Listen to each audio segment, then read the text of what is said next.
Criqui from CNRS Grenoble, who will speak about scenarios from the French national debate on the energy transition.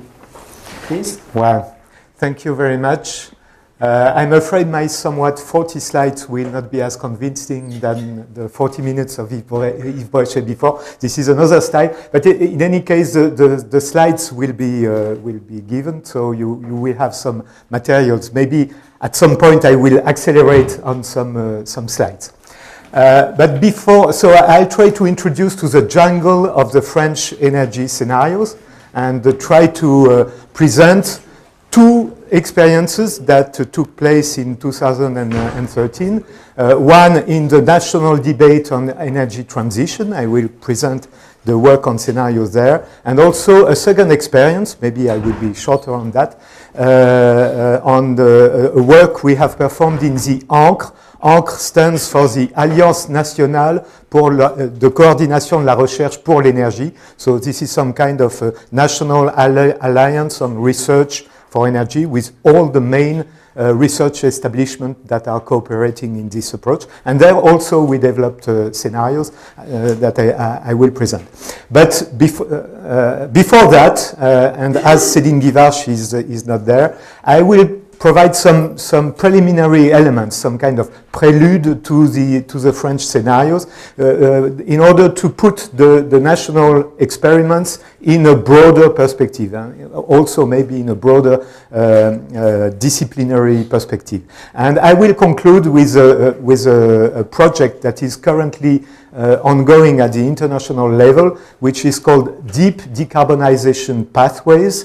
It is led, impulsed by Jeffrey Sachs, who you know is economic counselor of Ban Ki-moon. And this is an attempt to produce deep decarbonization scenarios for the key players at world level. So this is in the perspective of the Paris-Le Bourget 2015 conference on climate, which hopefully will be a major event in that point. This will be my conclusion. So a prelude to decarbonization scenarios. First of all, looking back. Hervé already provided some elements of looking back. This is very simple. This is world primary energy supply. You see here oil. For the moment, no sign of leveling off or anything like a peak oil, at least for the moment. You see here coal, and this is the tremendous increase, acceleration of coal in the past 10 years, which explained the acceleration in the emission at world level. You have here natural gas, a very straight line, and then you have hydro, nuclear with a leveling off of nuclear or even a slight decrease in the recent period, and finally those variables renewable, which are here, which represent, I would say, less than 2% of world primary energy supply. So this is part of the problem, how to make this tiny part of the world energy supply grow in the future in the different scenarios. Also, looking back, CO2 emissions after Kyoto, you have here the US, so you see during the Kyoto Conference 1997, the US were at 6 gigatons of CO2 in the ED energy sector. They are today a little bit less. This is China. In Kyoto, China was at 3 gigatons of CO2. It is now at 9 gigatons of CO2. This is we changed between 1987 and today. We changed the world, or the world has changed. Le monde a changé de base, how it was said in the International. Le monde a changé de base. There is a tremendous change. So you see China overcomes the US in 2006. India is here. India is also a very quick surge, but much smaller than China. And then you have here, this is Germany. This is United Kingdom, this is France, and you have here Brazil. Brazil was considered as a very clean, very low CO2 country. Unfortunately, you see, the emissions are also rising in a country like Brazil. This is change of balance and the emerging regions that are becoming a more and more important part in total CO2.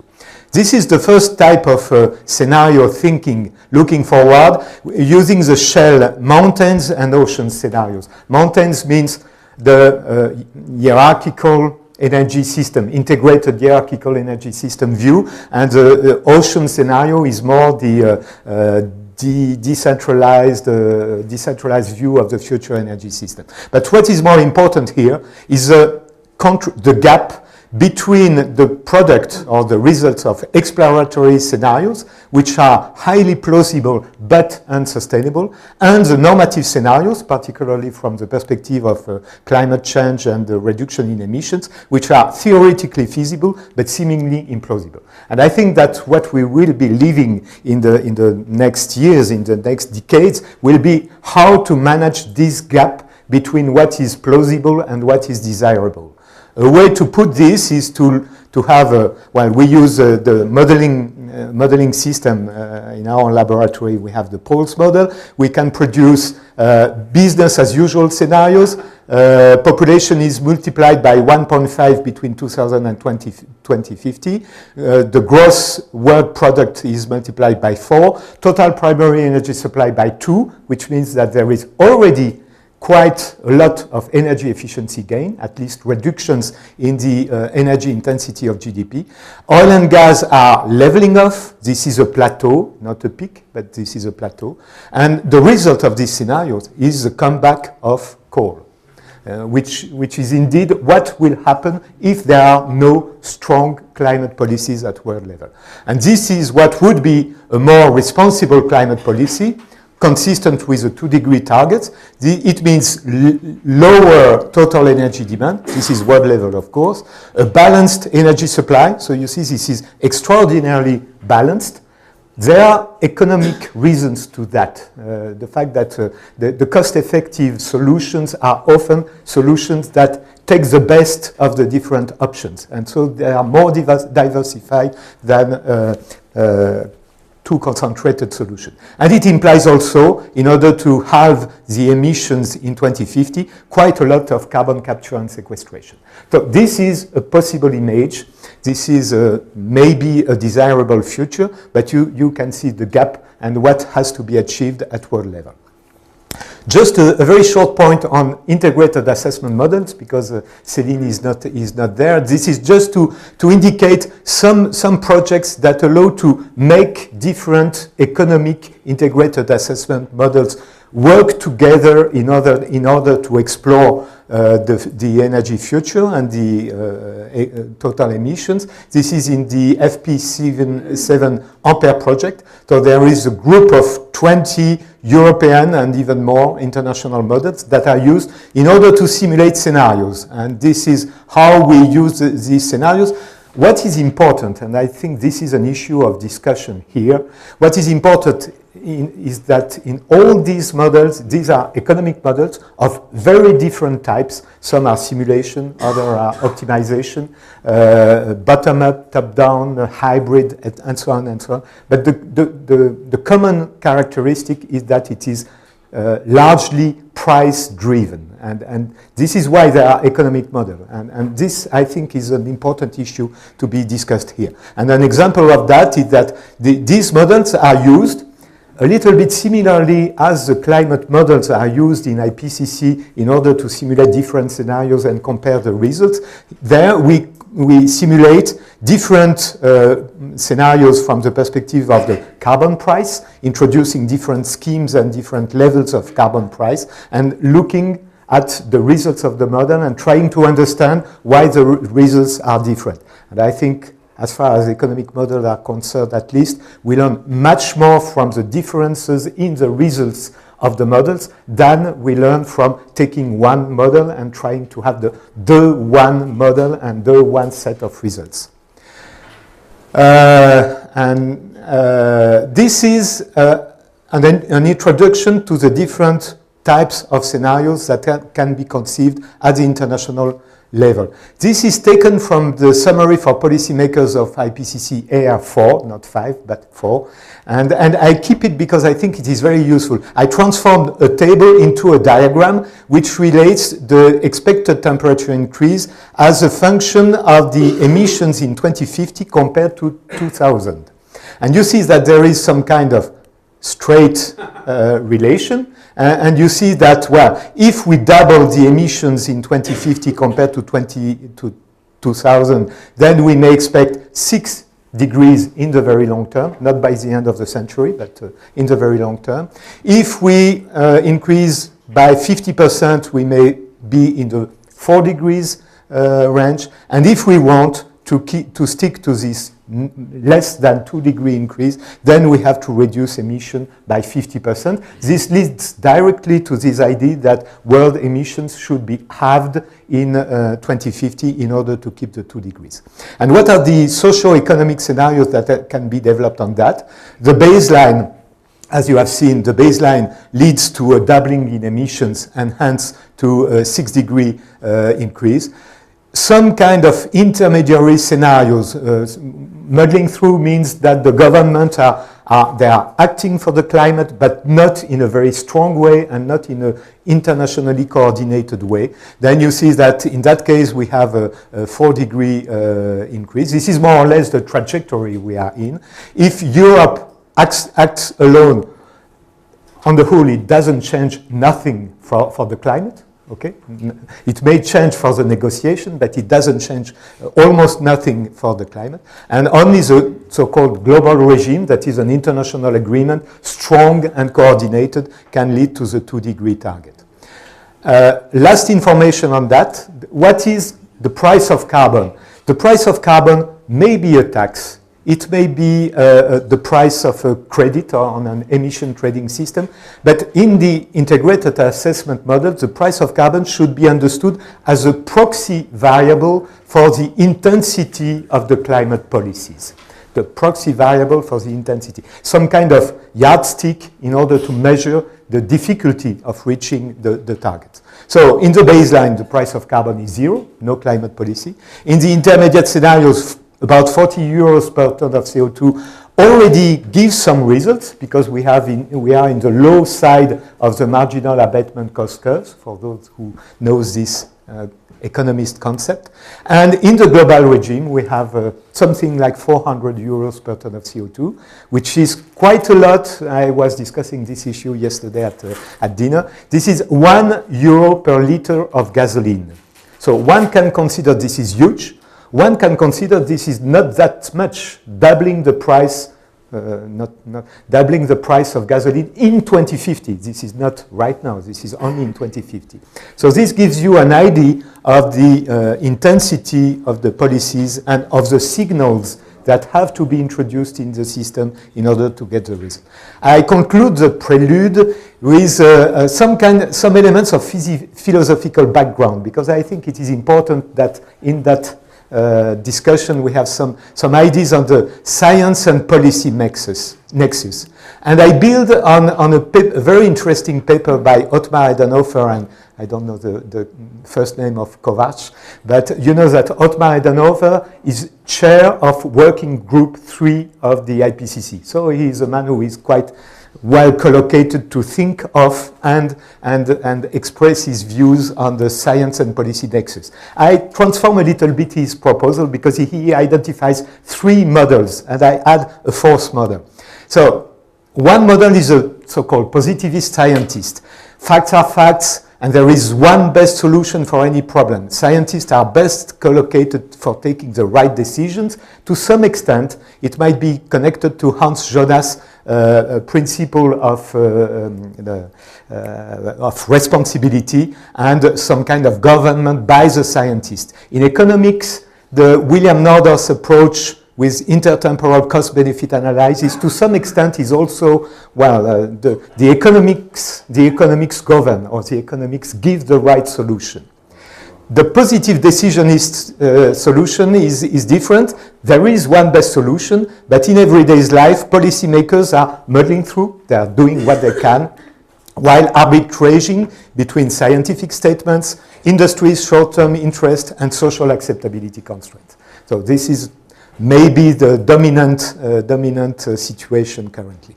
Then you have the constructivist relativist approach, which says that facts are entwined with value judgments, and for many social scientists, mainly from the science studies stream, every discourse is socially constructed, and this applies to scientific discourses that do not have a natural preeminence on other discourses. And I found a sentence of Bruno Latour who says, we can politically decide that there is a human influence on climate, which makes me very uneasy. And then you have what Otmar Edenhofer proposed as a model, which is what he calls the pragmatic enlightened model. Enlightened comes from the Lumière, enlightenments. There are different solutions to any problem, and the choice depends on value judgments. But the role of scientists is to identify the problems and the solutions in a given context with documenting and assessing their consequences. And here the philosophical reference is the pragmatist school with John Dewey's the process of scientific inquiry. Identify problems, develop the question, document the question, and assess the different solutions. I would very strongly adopt this approach in the rest of the presentation and in the experiences we had in France. So let's come in the main presentation. So case one, the experience of the 4 trajectories in what I would call a deliberative framework. This is not a participative democracy experience. This is a deliberative democracy experience in the so-called national debate on energy transition.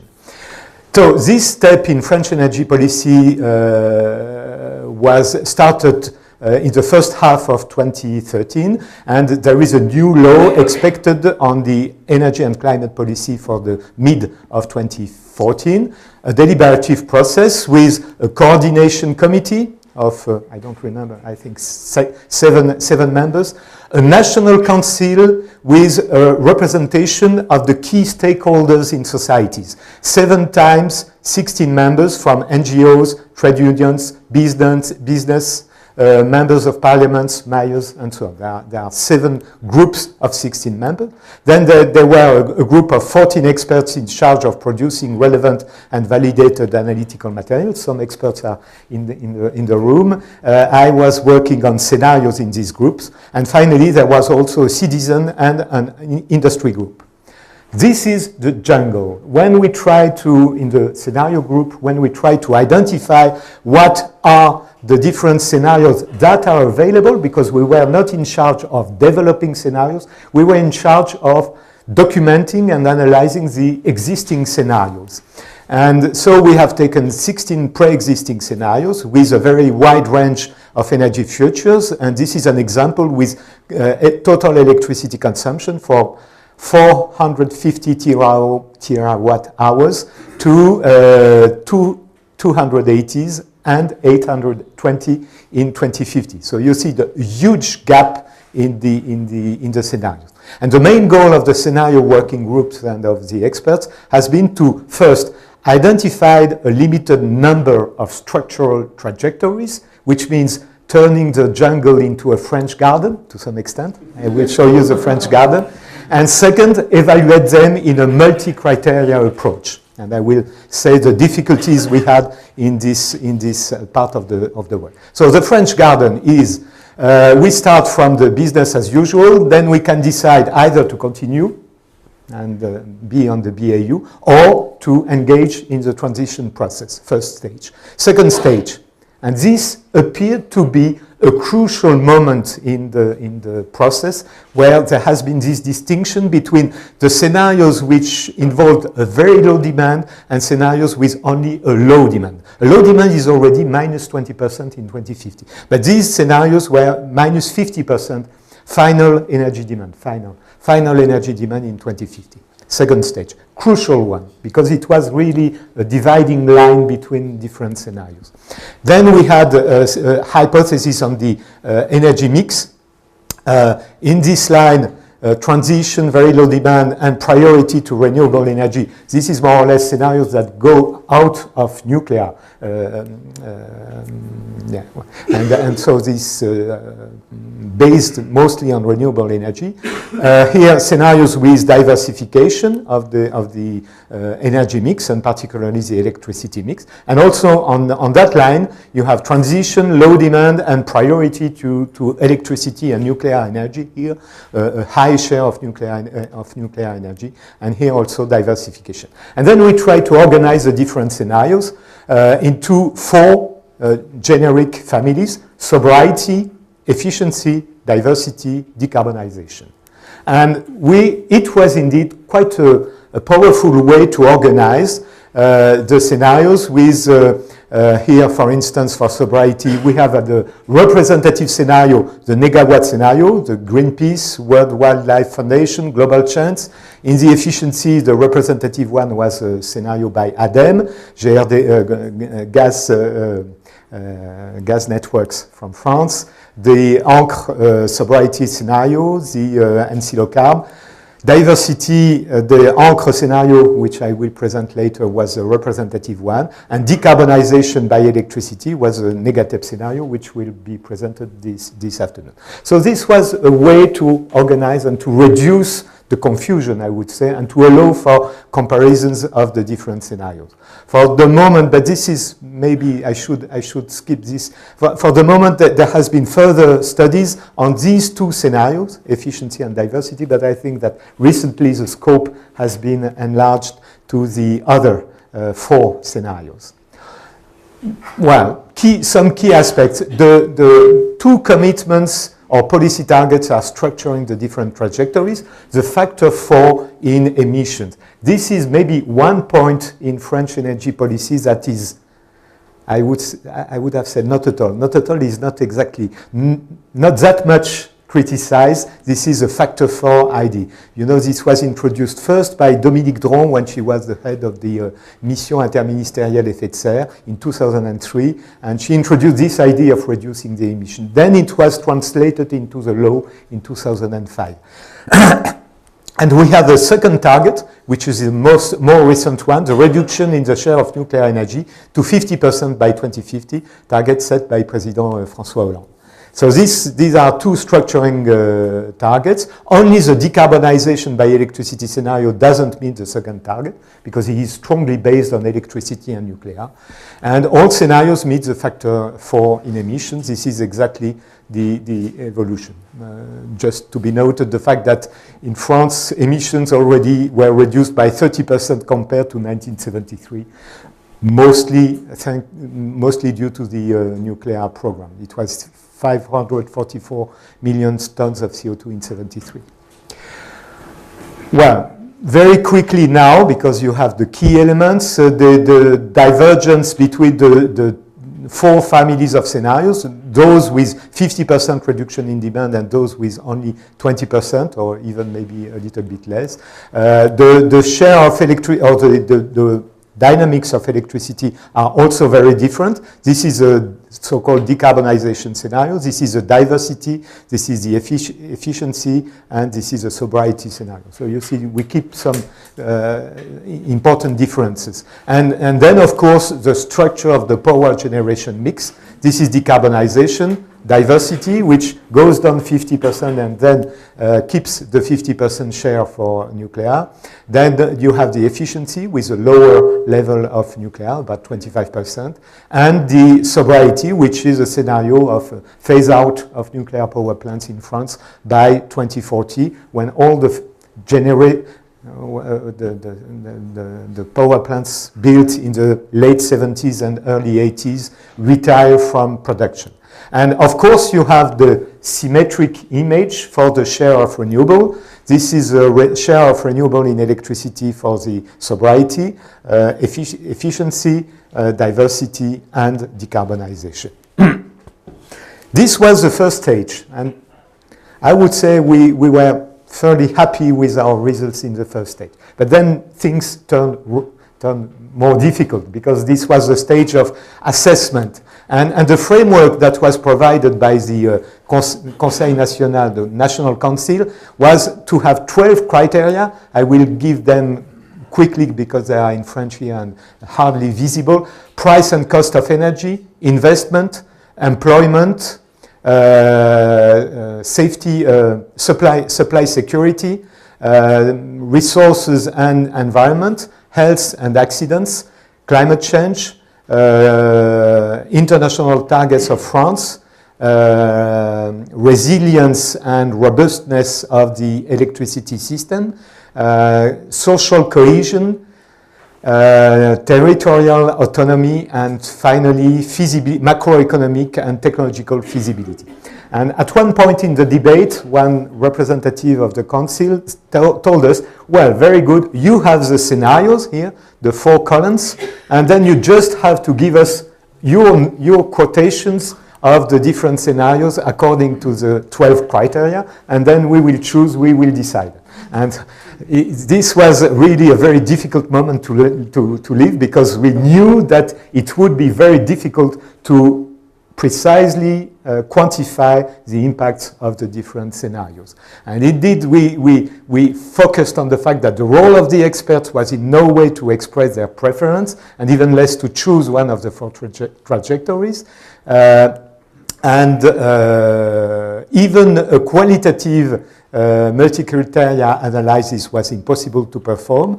And the reason for that, and this is where I think one definition of the expert is the fact that the expert knows what he doesn't know, you know, and we knew indeed that there was a lack of capacity to quantify for highly complex issues such as vulnerability to crisis or accidents, robustness of the electricity system, or even environmental and health impact.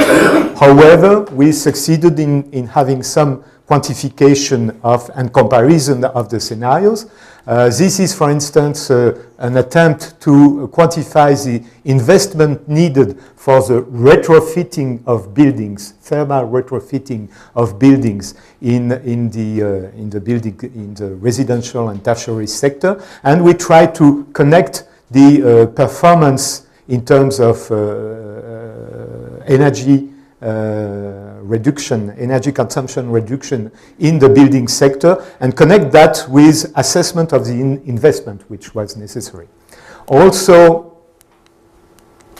an area in which it was possible to quantify was the amount of investment corresponding to different profiles and trajectories of the electricity mix, and Leo participated in this very helpfully in this attempt. In the decarbonization scenario, you almost have a second wave on nuclear investment by 2025, because this is a scenario which is strongly based on electricity and nuclear. In the diversity scenario, you have a first wave of investment in the renewable sector by 2025, and then the renewal of the existing nuclear power plants by 2030.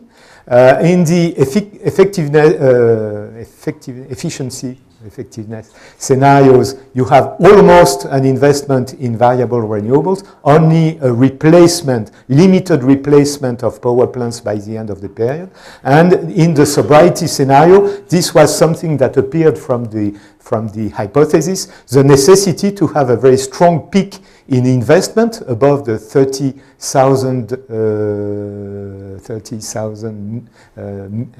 billion of euros by 2025, simply because you go out of the nuclear very rapidly. You close all the power plants at the time when they reach, I don't remember if it was 40 years, I think. Yes? Per year, or is it? It is per year. Yes, it is per year. This is an investment trajectory. Per year. Yes. Yes. Yes.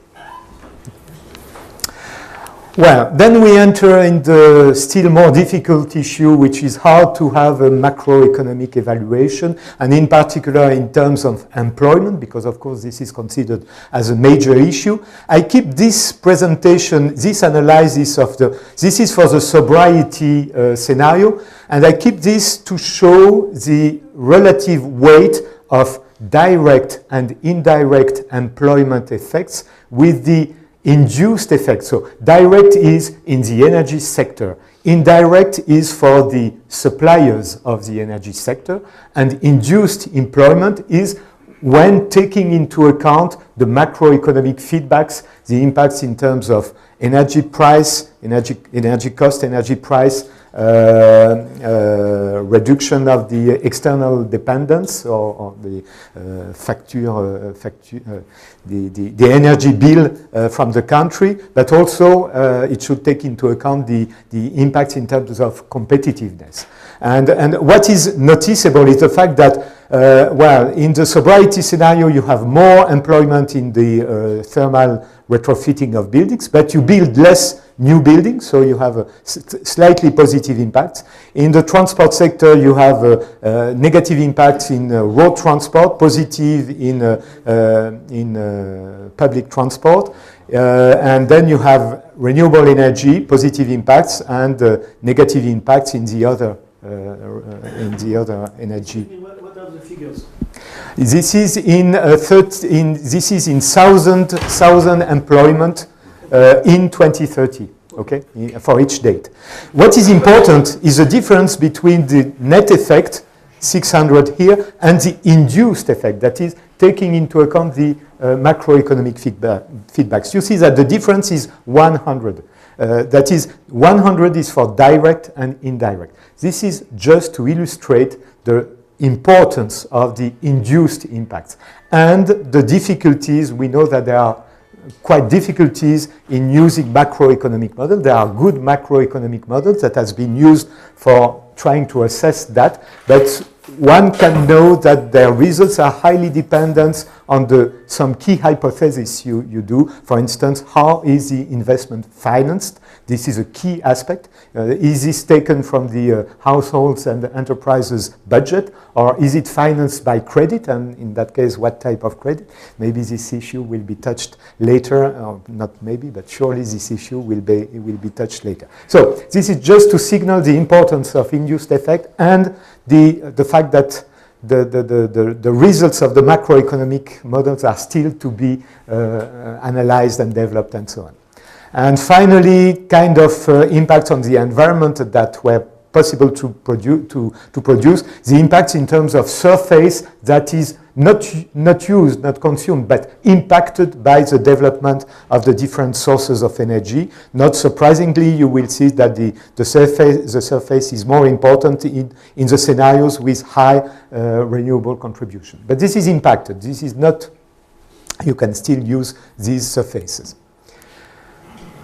Okay, so this is a very quick presentations of the approach, how to characterize the different scenario families, and the first attempt to produce an assessment from the perspective of different criteria. And what I want to focus on is the fact that this has been a little bit of frustrating phase in this work, because we have seen that our ignorance and our capacity, our ignorance is large, and our capacity to measure or to try to measure the impacts of different scenarios is still very limited, in spite of all the research that has been performed in the past 20 or 25 years.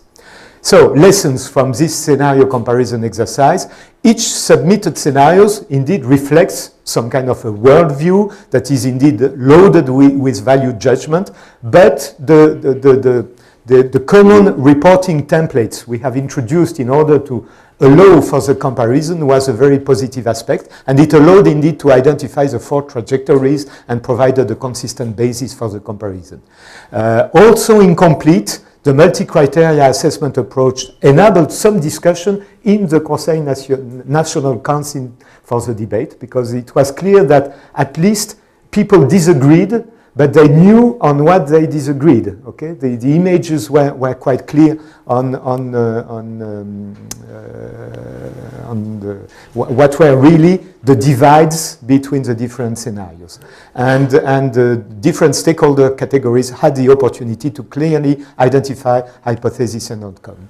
And indeed, the final statement is that by like by lack of sufficient analytical background, but also due to the nature of the problem. This is an issue that has to be touched here. The debate on the realism, feasibility, desirabilities of the trajectories remained open in this process. Okay, so this is for the first experiment. The second experiment is a slightly different nature. I would say it was more a technocratic approach to the problem. It doesn't need to be negative connotation. It's a more technocratic approach. It was indeed triggered by the National Alliance for Energy Research. And this alliance was created in 2009, and it has 4 founder members, the CNRS, which I am pertaining, the CIE, the IFPEN, Institut Français du Pétrole et des Énergies Nouvelles, National Institute for Oil and New Energies, and the university. And also other research organisms in France are in this. And the purpose of this alliance is not to fund research, because there is no money, which to some extent is a problem, but at least it allows to exchange information and allows researchers from the different bodies to cooperate rather than being in pure competition, which was the case in many instances in the past. Well, there has been some cooperation in the Ancre. The first goal was to indeed increase the coordination, and in 2012 and 2013 there was a decision to develop a scenario activity, an activity on foresight and scenarios, with the aim of providing feasible, how to define feasibility, and cost-effective scenarios based on the contributions of high-level expert working groups. And indeed, the working groups of the Ancre is structured in that way. There are 5 groups on energy supply: biomass energy, fossil sources and geothermal, underground, nuclear technologies, solar technologies, wind and marine energies. Then you have 3 groups on energy demand, in transport, in buildings, in industry and agriculture, and 2 groups on, let's say, systems or social sciences and foresight, the working group 9, which was in charge indeed of scenarios, and the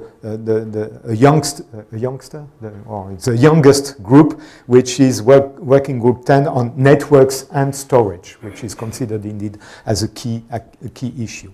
So by fall of 2012, which was prior to the national debate process, we identified 3 scenarios. One was called sobriety, electrification, and diversity. So you see, this is very near to what has been developed later on in the debate. And in the end, the diversity scenario produced by Ancre has been chosen as a representative scenario for the diversity scenario in the national debate, because there was a lack of representative scenario, and so the scenario of Ancre was used. The structuring targets of these 3 Ancre scenarios are factor 4 in emissions in 2050 and 50% nuclear production in 2025. Only later, a 4th scenario has been developed, and this was a scenario that relaxed the 50% constraint, to try to compare and to see what were the differences between the 50% constraint scenarios and no constraints on nuclear scenarios. And this was performed by a group of about 10 people, a very good collective spirit, I would say, in this group, which allowed to produce some results. So the basic idea was to have the right balance between changes in behaviors and in technologies, based on a sector-by-sector analysis, while trying to avoid extreme changes in behavioral patterns. This was something we accepted in the Ancre scenario, which was to consider that there might be, and there probably should be, behavioral changes in the transition process, but maybe we should not take into account extreme changes in the population. For instance, trends in the surface per individual in buildings. This is a constantly rising variable, with many reasons: wealth, but also the fact that what we call decohabitation of families, the fact that, well, the parents are not always living together, so you have more surface on that. We didn't make hypothesis on the going back to lower and going back in the rate of divorce, or, and having less surface per person. The same for transport variables. We do not suppose extreme changes. Then after identification of the key activity energy intensity parameters and the possibility of the supply transformation system, we showed in the simulation that the factor 4 might be an attainable but already an extremely ambitious target. And then we analyzed the fact that if you want to have the factor 4 not only for CO2 but also for the whole GHG emissions, that is including agriculture, people from agriculture tell us, and I think this still needs to be explored. People from the agricultural sectors tell us that it is more difficult to reduce emissions in agriculture than in energy. Well, maybe, but in that case, you should do more in the energy sector than factor 4. And in that case, there is some. Well, our analysis is that you should introduce some breakthrough technologies, some really radical innovations if you want to go beyond the factor 4 in the energy sector. Some game changers are necessary. I will skip very rapidly these slides. I'm sorry, I didn't have time to translate all this stuff. This is just to illustrate the approach adopted by Ancre, the challenges in the different scenarios. We try to compare the challenges in each framework. For the transport sector, with indications on the energy intensity in transport sector that should be obtained. In the building sectors, also compare the different challenges and the different targets to be met in the building sector in order to be in line with the factor 4. Same thing for industry. Try to trace the efficiency gains in the energy-intensive industries and other industries. And all this work, we try to maximize. This was not always easy, but we try to maximize the interconnection with the working groups, the different working groups of Ancre. Probably in the future, we may still enhance our capability of exchanging with the working groups. And this is finally for electricity production, meeting the 50%. You see that in all cases, in spite of the diversification of the electricity system, nuclear remains a major source. And then we have to manage for the intermittency or variability, either by demand response solutions, smart grids, or by massive electricity storage, or by, in that case, this is more by cogeneration and backup systems. Backup systems is an option to manage for variability, because it costs just almost the investment, and the investment in gas turbine is not that high. So you may take into account in your electricity system some backup. You build the plants, you almost do not use it, because you only consume gas when it is useful to balance the system. So, well, this is an option to be considered. And finally, we also developed a multi-criteria assessment, but you see it is still more ambitious than the national debate framework. There are impacts to be analyzed from the economy and employment perspective. So we try to put all the elements we had in this in the comparisons of the 4 scenarios in the short, medium run and in the longer run. We had also identification of impacts from the risk and environment aspect, resilience and robustness of the electricity system, which is indeed a key issue, and finally, consequences for the R&D and technology policy. So I do not elaborate. This is also very preliminary. As in the debate, I think our intention is to put on the table what we should know and we do not know for the moment, or at least essentially do not know. I will conclude, and this is fine, with a broader perspective, which in my view, is very near in the spirit of the exercise. This is a project which has been launched in October and which is supported by the Sustainability Development Solutions Network. As I already said, this is led by Jeffrey Sachs in the US and Laurence Tubiana in France. And the project is to develop the capability to produce deep decarbonization scenarios for the key countries in the world in order to prepare for the negotiation that will take place in 2015 and with a conference in Paris as a key moment.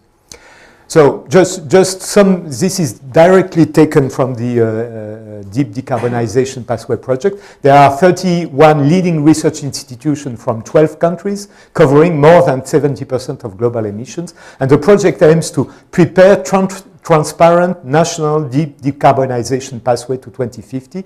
This is the scenarios should be prepared in the country. I think this is important because in the consideration by the government, it is important that it is prepared in the country.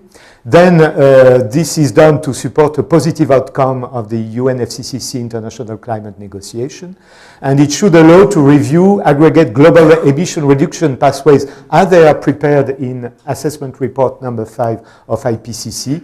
In light of the national decarbonization pathway. So the idea is to be in a position to analyze the IPCC scenarios from a national perspective. This is also important. And finally, well, develop a global network. And I think that, well, the spirit of this project is near to the ideas which, in my interpretation, are discussed or will be discussed here. Just an example, a very important, very interesting contribution to the DDPP project is the one of Jim Williams. Jim Williams is the counselor of the governor of California for decarbonization scenarios. And Jim Williams I think he has a very detailed model of the Californian electricity system, very detailed. But then he produced in a very good paper in Science in 2012, yes, the structuring lines of a decarbonization scenarios. And he first identified what he calls the wedges. Some of you may know the wedges from Pacala and Sokolow in 1997, maybe. I don't remember the date. So this was a very well-known paper in which Pacala and Sokolow from Princeton described the different technological options which were sufficiently important to trigger the decarbonization. But Jim Williams identified 3 key wedges, and I think this is an interesting aspect. Energy efficiency. So this is end-use energy consumption. You see that, well, in that case, this is almost 50%, maybe 40% reduction. Then the decarbonization of electricity, and you see here the emissions per gigawatt hour in the decarbonization scenario compared to the baseline. So you see the massive decarbonization of the electricity system. And then you have electrification of the end use that is basically developing electric vehicles. And he has also a careful consideration of the impacts on the load curve of the electricity system. He shows as why, in particular in California, it improves the load curves of the electricity system, and you have electricity share of total end use of electricity share of total end use. You see from 20 to almost 60%. I think this is a very compact description. And what is more, he also analyzes this point of the robustness of the system while identifying. Then he identifies basically 4 scenarios for the decarbonization. High renewables, high nuclear, high CCS, and the mixed approach that is taking the best or taking the cheapest from each options. And then he compares generation additions in the different scenario, maybe concentrate on that. Transmission additions, this is very near to what we have already been discussing this morning. And total storage additions you have here. You see? And so I think this is I would have liked to produce this type of analysis because this is a very compact and methodologically sound approach to this problem of the multi-criteria analysis. This is very simple, apparently, but based on a very careful modeling of the system. Well, this is from my production. This is more to indicate to non-economists one of the key underlying principles in the search for cost-effective decarbonization strategy.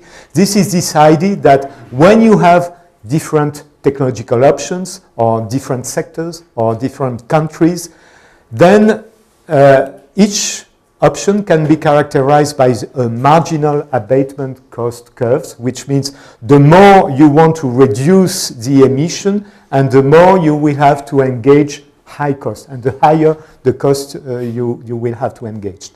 If you make things in a disordinate way, well, I should put the total later, but never mind. If you put things in the disordinate way, that is reducing that proportion in option 1, that quantity in option 2, that quantity in option 3, you will have very different marginal abatement cost curves, marginal abatement costs in the different sectors.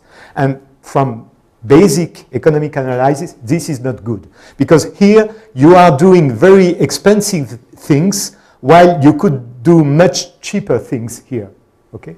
So this is the basic reasoning for what I call static economic efficiency. The best solution in economic terms would be to have equalization of the marginal abatement cost, that is having this quantity in option 1, this quantity in option 2, this quantity in option 3. Yes? I'm not sure I've understood very well. What is your cost? What do you call the cost? This is the marginal cost. Here, this is the cost in euros per ton of CO2. And this is the cost of the last option you have to implement in order to get your target. And the more you go in abatement, the more difficult it is, the costlier it is. Okay? That's reduced quantity of reduced quantities. Yes, reduced. I'm sorry. Reduced quantities of CO2. This is a plain marginal abatement, a MAC, as we say in our economist jargon. This is a MAC, a set of MAC. And this you can apply either to different technological options or to different sectors in one economy or to different countries in an international agreement. This is a very general principle. You can reach this type of approach while introducing either a carbon tax. If you have a carbon tax at that level, then you will produce the reduction, or you can have the same type of results by an emission trading system. You cap the total emissions, and the price of the permit will be at that level, at least theoretically. This is another question. Then you have to consider that, well, this is the perfect solution. You have to accept some un peu de flou, some haze in the results. You don't have to stick to the equalization as a vital question, but at least you should avoid too large a gap in emission reduction. So this is static economic efficiency. We should take that into account in all these discussions of scenarios. Dynamic efficiency is another thing. Dynamic efficiency is taking the technologies and analyzing the relationships made. One solution is to look at what we call the learning curves or the learning effects, which this is curves that develop a link between the investment cost of the technology and the total cumulative capacity of the technology. This is based on a preliminary analysis by Kenneth Arrow, a well-known Nobel economist, who indicated that in the innovation process there is learning by doing. The more you do, the less it costs. Then you see that this is not a straight line, unfortunately. It would be nice if there was a straight line, but this is wind onshore. You see this is relatively flat. Then there is a very strong decrease in wind onshore, then an increase in the past 10 years. partly because of the cost of materials to build the wind machines. This is wind offshore. You have here an increase in recent years, so what hypothesis for the future? This is for solar PV. Solar PV is interesting because it raises the question of, is there a floor cost for the technology? We know that no technology goes to zero cost, but what is the floor? This is a question that has to be raised. But this is, so we have to combine the static economic efficiency and the dynamic economic efficiency. Fifth point, in analyzing the scenarios and the policies, we have to integrate the energy, macroeconomic, and the industrial strategy. And I took this from my colleague Pantelis Kapros from National Technical University in Athens. He presented that last week, on Monday or on Tuesday last week, in the Ampere project final meeting.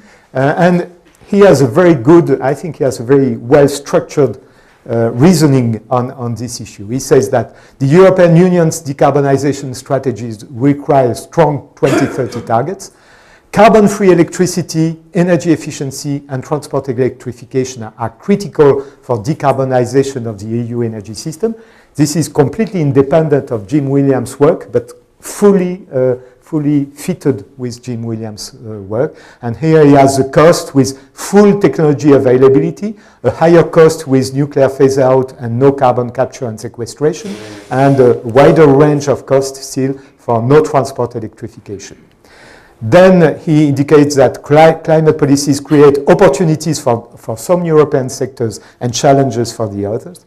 And finally, if other world regions start decarbonizing later, then Europe would gain from a technological first mover advantage.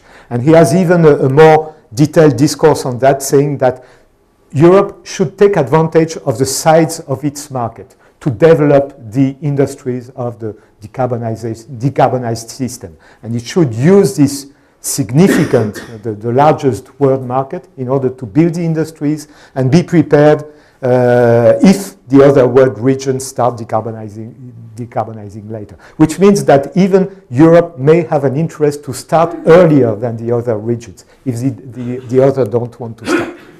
And finally, and this is, I think, my yes, this is my penultième, not the last, but the slide.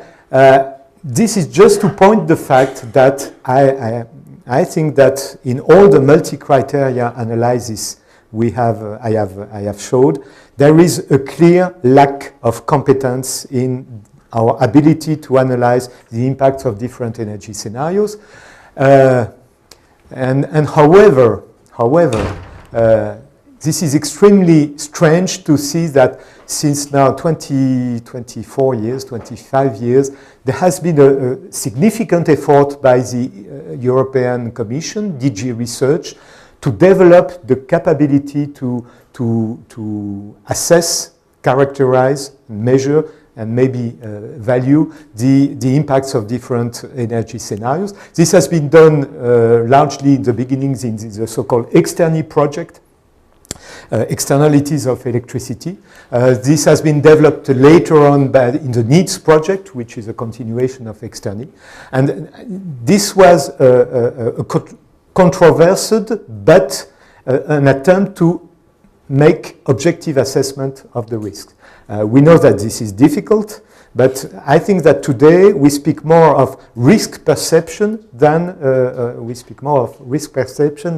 risk assessment. And I think that there should be a phase of risk assessment, even if the results are controversial. But the figures should be put on the tables, then discussed, then maybe abandoned. But there has been a really. I am struck by the fact that after 24 years of research, when we finished the national debate on energy, we had almost nothing to characterize in a quantitative way. Qualitative is relatively easy, but quantitative way, we had almost nothing. So I emphasize on that. I think that this is important to follow this approach, characterize the pollutant and the emissions, analyze the transport and chemical transformation of the different pollutions at the European scale, analyze the differences of physical impact on health, on buildings and artificial capital, on natural capital,